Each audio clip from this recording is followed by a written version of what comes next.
All right, folks, if you love oysters, if you love oyster mushrooms, the book is out. It's the first draft. It's a simple and fun way to learn different cooking techniques. So I would love for you to check it out. It's just on the YouTube bio. Okay, so let's talk about some of the principles from this book, Oyster Oyster. The number one rule to shucking oysters is you want to choke up on the knife. And the reason is because even if you have gloves on, even if you're using a rag and you hold the knife by the handle, you could still put this knife right through your hand, right?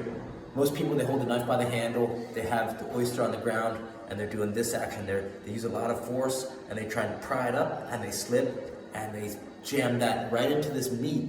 And there's a lot of sensitive muscles, tendons, and ligaments.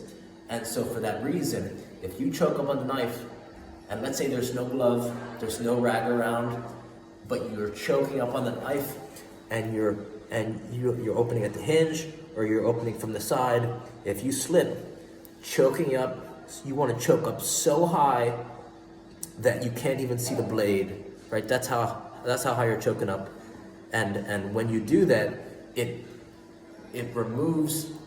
minimizes your risk for catastrophic injury almost to zero, right? So rule number one, if there's the only thing you could get away from this book, it's choke up on the knife, because then it makes, you'll never have a serious knife injury, and that's the most important thing. So rule one, choke up on the blade. I would say rule two is you always want to wear gloves or use a rag, because then with those two rules, that's the number one thing we're concerned about is safety. I would say rule three is if you open it and it doesn't smell like the fresh ocean, toss it, right? You don't want to risk someone getting sick.